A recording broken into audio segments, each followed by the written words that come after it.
Students, welcome back to online classes. आज आपके लिए जो चैप्टर लेके आया हूँ, चैप्टर नंबर 7, जो कि है कोऑर्डिनेट ज्योमेट्री।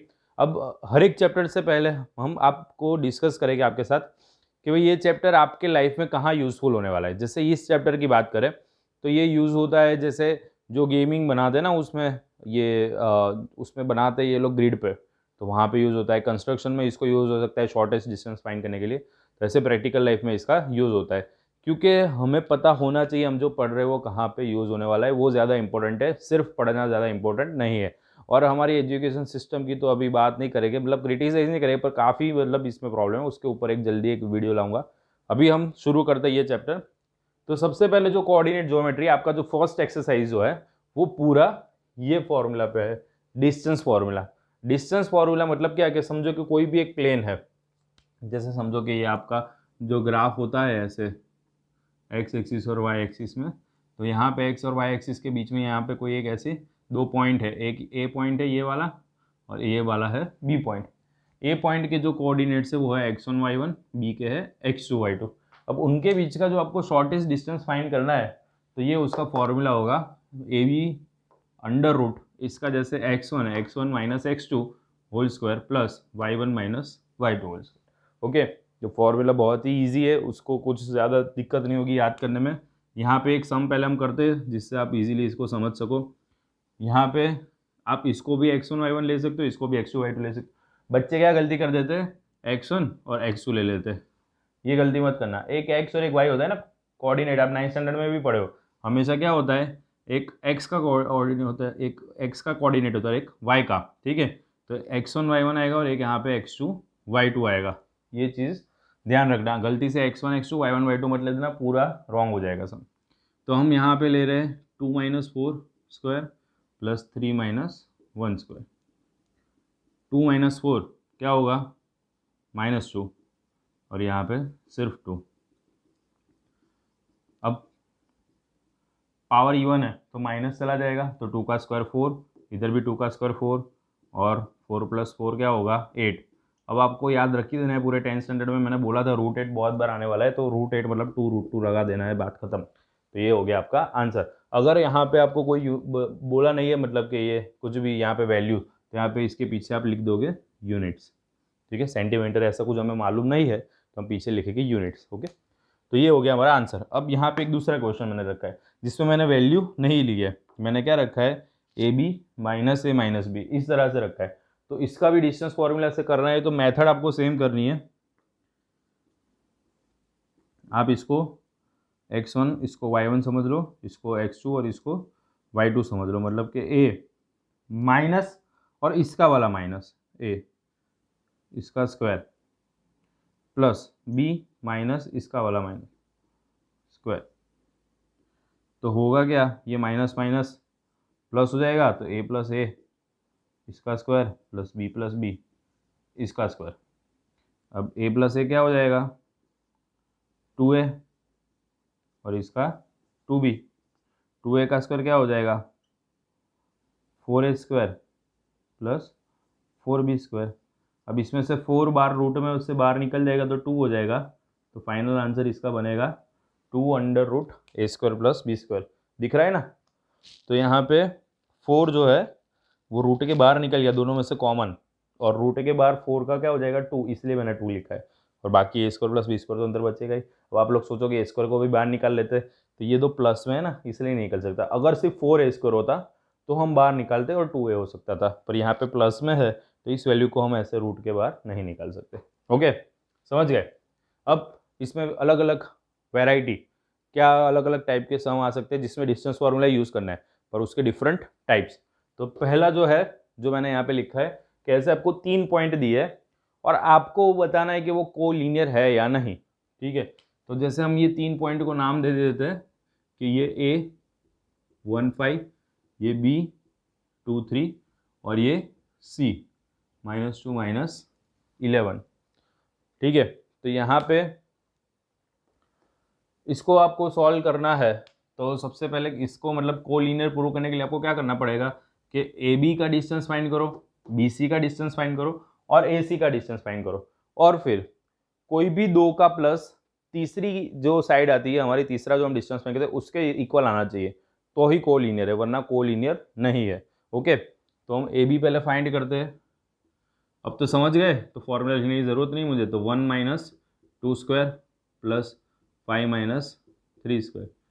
ठीक है, समझ रहे हो? तो यहाँ पे क्या होगा, 1 माइनस 2 मतलब -1 स्क्वायर प्लस 2 स्क्वायर।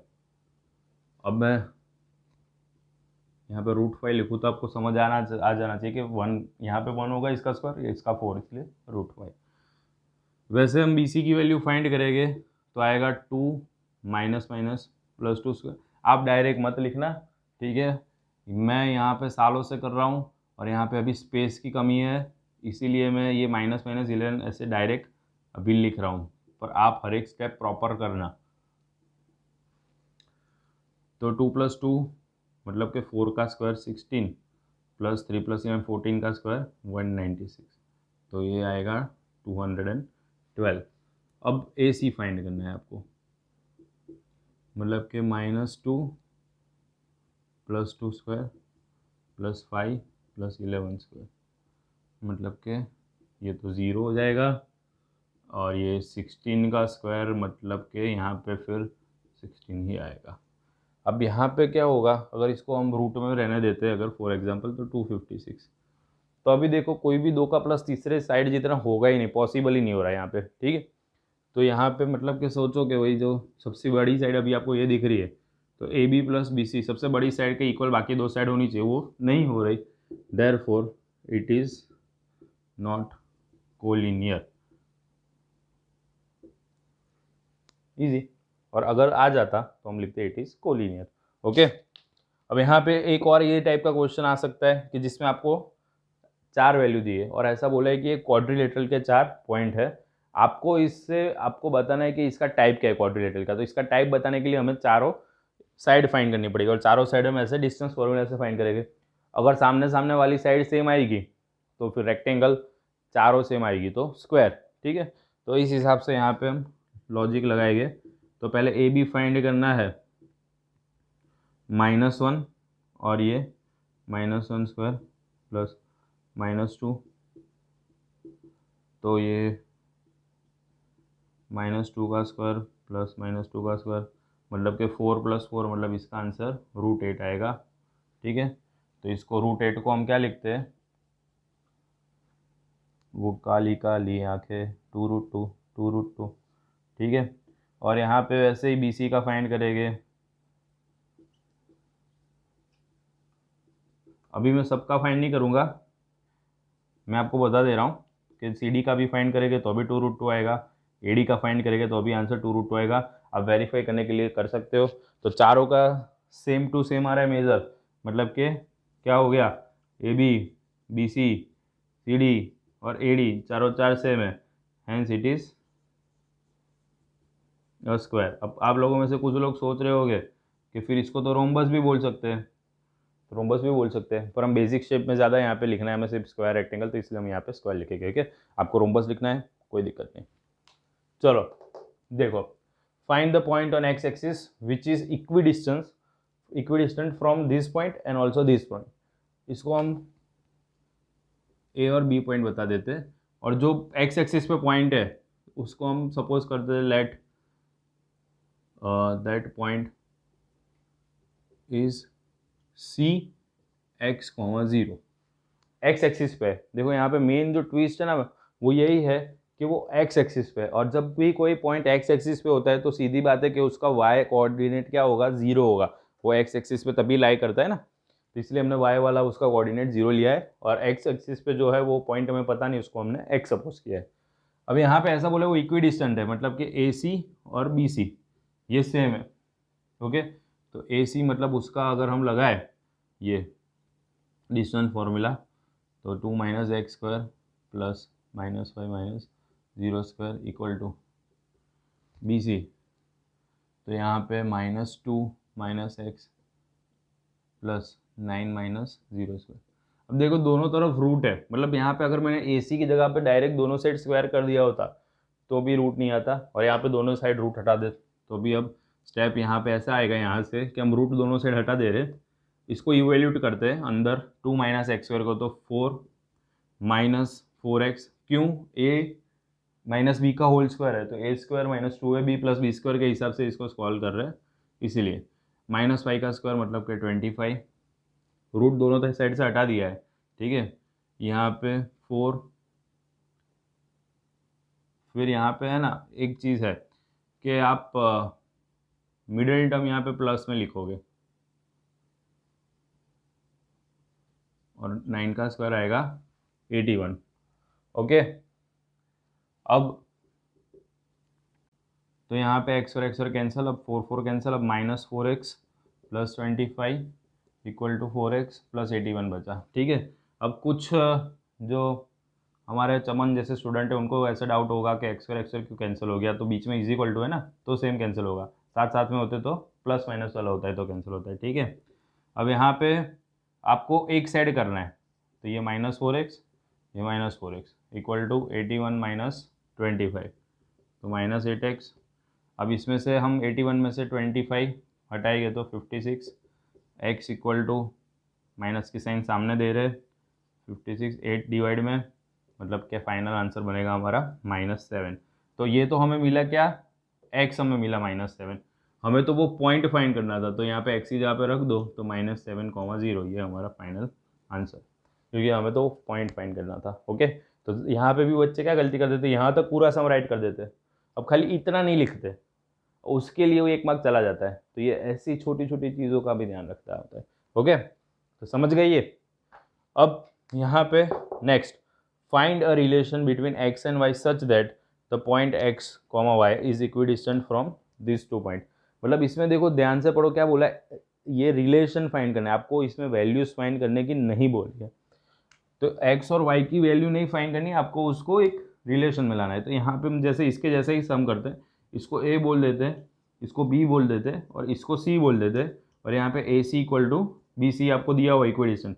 हम यहाँ पे जैसे मैंने रूट हटाया था पहले से, हम पहले से यहाँ पे स्क्वायर ले लेते हैं, तो जब पहले से स्क्वायर ले लेते हैं तो हम रूट रखेंगे नहीं, डायरेक्ट डिस्टेंस फॉर्मूला में क्या आएगा, रूट के बिना हम डायरेक्ट इसको रख सकते हैं। तो यहाँ पे 3 minus x square plus 6 minus y square equal to -3 minus x square plus 4 minus y square. अब यहाँ पे सेम इसके जैसा वो इवेल्यूट करते हैं इसको, तो 9 minus 6x plus x square plus 36 minus 12y plus y square. यहाँ पे दोनों माइनस इसलिए इसके जैसा मिडल टर्म में प्लस आएगा,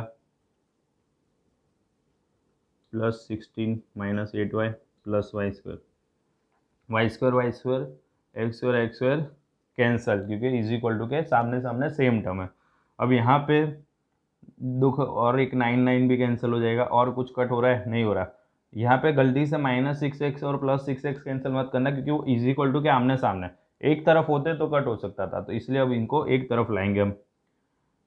तो होगा क्या देखो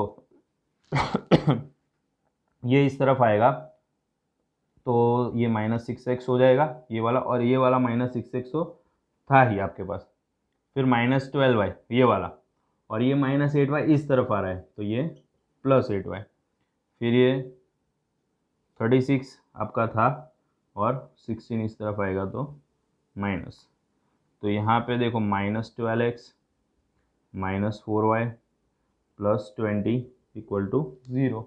इस सब में से क्या कॉमन निकल रहा है, क्या लग रहा है आपको, ये तीनों के तीनों जो नंबर्स दिख रहे हैं यहाँ पे 4 के टेबल के, तो मतलब कि 4 कॉमन निकल सकता है, पर हम -4 कॉमन निकालेंगे तो यहाँ पे क्या हो जाएगा, प्लस हो जाएगा 3x हो जाएगा, 4 3 12, 4 निकल गया, सिर्फ y बचेगा, और यहाँ पे 4 5 20, -4 0 के नीचे 0, तो बचेगा फाइनल आपका equation 3x plus y equal to 0। ये आपका x और y का रिलेशन आ गया। आप चाहो तो फाई को इस तरफ लिख के ऐसा भी लिख सकते हो, 3x plus y equal to -5, okay. तो ये जो है वो आपका रिलेशन, यहाँ पे रिलेशन फाइंड करने को ही बोला था हमें, तो इसमें और कुछ पॉसिबल ही नहीं था, क्योंकि आप ये क्वेश्चन में x और y की डायरेक्ट वैल्यू फाइंड नहीं कर सकते, इसलिए आपको यहाँ पे रिलेशन फाइंड करने को ही बोला था। समझ गए। तो ये जो था वो आपके बुक में NCERT के टेक्स्ट बुक में जो 7 चैप्टर की जो 7.1 एक्सरसाइज है उसमें ऑलमोस्ट सारे सम मैंने कवर कर लिए, और डिस्टेंस फार्मूला के रिलेटेड जितने भी सम आ सकते हैं वो यहाँ पे सिखा दिए। नेक्स्ट इसके पार्ट में हम इसके और मेथड देखेंगे। Okay, till then bye bye.